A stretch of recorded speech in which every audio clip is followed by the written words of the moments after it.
السلام علیکم سامعین، میرا نام محمد الیاس ہے، میں لاہور سے ہوں۔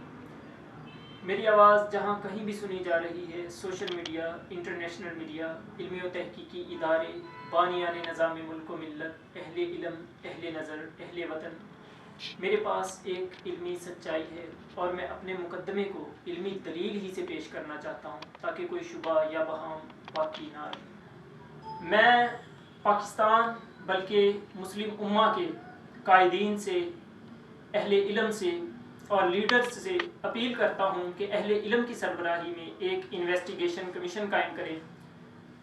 میرا مقصد اہل علم کو ایک ایسی سچائی کی طرف متوجہ کرنا ہے جو اپنی نوعیت میں حقیقت کا درجہ رکھتی ہے یا ایک حقیقت کی دریافت پر مبنی ہے۔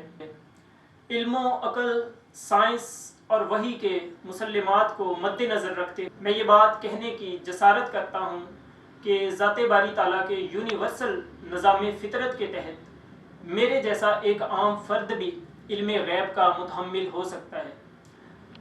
حقیقت کے غیر متعین امکانات کا علم جو خدائے رحمان الرحیم کی طرف سے ہے، یہی میرا مدعا ہے۔ میں اہل علم کو دعوت دیتا ہوں، آئیں میرے کیس سے جڑی سچائی کی تصدیق کریں۔ میرا موقف جدید سائنسی اور زمانی معیار علم و عقل کے آگے بھی ایک کھلا چیلنج ہے۔ تجربات اور مشاہدات کی معلوم مقدار پر میرے کیس کی تصدیق کی جائے، میرے کیس کو ارن کیا جائے اور سائنس کے عقلی نقطہ نظر کے مطابق جو اصول بھی علم غیب کی صداقت کو جانچنے کا ہے، اسی اصول کی روشنی میں، اسی پیمانے میں میرے دعویٰ کی صداقت کو جانچ کر دیکھ لیں۔ میں یقین سے کہہ سکتا ہوں کہ میرا موقف نہ صرف سائنٹیفک معیار علم پر پورا اترے گا بلکہ فطرت کے اندر چھپے بے پناہ امکانات کی دریافتوں کا پیش خیمہ بھی ثابت ہوگا انشاءاللہ۔ سامعین، عنقریب تاریخ انسانی کا ایک بڑا فتنہ دجال ظہور پذیر ہو رہا ہے۔ یہ دجال میرا مقابل ہوگا۔ یہ خدا کا علم ہے جو ایک خبر کی صورت مجھے میسر ہوا اور یہ خبر ربانی ذرائع علم سے وصول ہوئی۔ اہل علم جانتے ہیں کہ ربانی ذرائع علم سے مراد وحی، اشارہ، ندائے غیب، القاء، الہام، دل میں بات ڈال دینا یا القائے غیب کا ہونا شامل ہے۔ انسانی تاریخ میں جب بھی کوئی آسمانی فیصلہ یا علم ظاہر ہوا ہے وہ اسی اصول کے پیش نظر ظاہر ہوا ہے۔ کوئی عقلی یا علمی جواز نہیں، کوئی طاقت یا کوئی دماغ نہیں جو خدا کی اس اصول کی نفی کرے۔ یہی میرا موقف ہے۔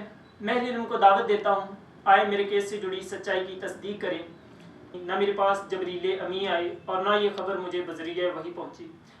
اس کے برعکس میرا موقف القائے علم غیب ہے، جس کی تائید قرآن المجید جیسی کتاب عظیم میں کئی مقامات پر دی گئی ہے، صراحت کے ساتھ، اور بارہا دی گئی ہے۔ آئیں اس زمن میں ہم قرآن المجید کے مقدمے کو اسٹڈی کرتے ہیں جو اسی کیس سے متعلق ہے۔ سورۃ الصبا آیت نمبر 48، قل ان ربی یکسف بالحق علام الغیوب، کہہ دو تیرا رب حق کا القاء کرتا ہے اور وہ تمام پوشیدہ حقیقتوں کا جاننے والا ہے۔ اگر ہم قرآن میں تحقیق کریں تو یہ بات واضح ہوتی ہے کہ قرآن حقیقت کے حصول میں انسانی تجربے کے تمام پہلوؤں کو برابر اہمیت دیتا ہے، چاہے وہ علم کے غیر متعین امکانات کا ادراک ہو یا القاء ہونے والی خبر۔ بہرحال قرآن اس امر کی کھلے لفظوں تصدیق کرتا ہے۔ سورۃ المومن آیت نمبر 15، اور وہ اپنے بندوں میں جسے چاہتا ہے وہی یعنی علم غیب بھیجتا ہے تاکہ وہ ملاقات کے دن سے ڈرائے۔ اسی طرح سورۃ الشورى آیت نمبر 13، اللہ جسے چاہتا ہے اپنی طرف متوجہ کرتا ہے اور وہ اپنی طرف انہی کی رہنمائی کرتا ہے جو اس کی طرف متوجہ ہوتے ہیں۔ اسی طرح سورۃ البقرہ آیت نمبر 105 غالباً جو اسی اصول کی نمائندگی میں پیش ہے، یختص برحمتہ من یشاء واللہ ذو الفضل العظیم، اللہ جسے چاہتا ہے اپنی رہنمائی کے لیے چن لیتا ہے، اپنے فضل کے لیے چن لیتا ہے اور اس کا فضل بہت بڑا ہے۔ اسی طرح سورۃ النساء آیت نمبر 17، ذالک الفضل من اللہ وکافی باللہ علیما، یہ حقیقی فضل ہے جو اللہ کی طرف سے ملتا ہے اور حقیقت جاننے کے لیے اللہ کا علم کافی ہے۔ اگر وحی اور اس کے بنیادی لوازمات کی بات کریں تو اس اصول میں بھی قرآن اس کی بھی نمائندگی، اس کی بھی جو ہے وہ تائید کرتا ہے۔ آپ اس زمن میں دیکھیں سورۃ الشورى آیت نمبر 51، اور کسی بشر کی یہ طاقت نہیں کہ وہ خدا سے کلام کرے مگر وحی کے ذریعے یا پردے کے پیچھے سے یا کسی فرشتے کو بھیج دے کہ وہ وحی کرے اس کے اذن سے جو اللہ چاہے، بے شک وہ اوپر ہے، حکمت والا ہے۔ تو جہاں تک میں جتنی بھی آیات کا میں حوالہ دے رہا ہوں، یہ سب علم خبر ہی سے متعلق ہے، امر غیب ہی سے متعلق ہے، جو ایک فرد سے متعلق ہے۔ اب ذرا قرآن المجید کے ایک اور مقام کو ملاحظہ فرمائیں، جہاں ایک شہد کی مکھی کو امر غیب سے آگاہ کیا جا رہا ہے۔ سورۃ النحل ہے، غالباً آیت نمبر 68۔ اور دیکھو تمہارے رب نے شہد کی مکھی پر یہ بات وحی کر دی کہ پہاڑوں میں، درختوں میں اور ٹہنیوں پر چڑھائی ہوئی بیلوں میں اپنے چھتے بنا۔ تو یہاں ایک شہد کی مکھی کو امر غیب سے آگاہ کیا جا رہا ہے، علم خبر سے آگاہ کیا جا رہا ہے۔ اہل علم اگر میرا موازنہ ایک معمولی مکھی سے بھی کرے، تو کیا وہ خالق بزرگ و برتر اس بات پر قادر نہیں کہ وہ میرے لیے علم غیب میں سے اتنا ظاہر کر دے جتنا وہ چاہے؟ قرآن المجید کی یونیورسل صداقت کے پیش نظر ایک مکھی پہ آبجیکشن نہیں لگ سکتی، تو ایک انسان پہ کیوں؟ یہاں ضرورت اس امر کی ہے کہ مسلم امہ کے قائدین، مصلحین دین الہی کو فکری امامت کے تناظر میں سمجھے۔ یہ بہت بڑا ایک میجر کیس ہے، کیونکہ یہ دین فطرت، عقائد و عبادات جیسے شعبوں کا معلوماتی ادارہ ہی نہیں بلکہ ایک آفاقی پیغام بھی ہے، جس کی علمی و فکری نشر و اشاعت وقت اور انسانیت کی سب سے بڑی ضرورت ہے۔ قرآن کتاب فطرت ہے، اس کتاب فطرت سے انقلاب فطرت برآمد کیا جائے، جو ایک طرف روایتی علم کے ڈھانچہ کو توڑے تو دوسری طرف اقوام مسلم کو جغرافیائی قومیتوں کی قید سے آزادی دلا کر آفاقی طرز فکر و عمل کی بنیاد رکھے۔ یہ چیلنج یقیناً امت محمد کے لیے ایک بہت بڑا الارم ہے، جو بہرحال سنت الہی کے ظہور کی صورت وقوع پذیر ہونے والا ہے۔ لیکن اگر ہماری سیاسی یا ہماری علمی فضا اس وقت کی نزاکت کو نہ سمجھ سکی اور ہمارا سیاسی نظام اس کی نزاکت کو بانپ کر کوئی فیصلہ کن حکمت عملی مرتب کرنے میں ناکام رہا، تو نتیجہ وہی ہوگا جو قانون الہی کی روح سے ہوتا چلا آ رہا ہے: ہلاکت، ذلت، پشیمانی۔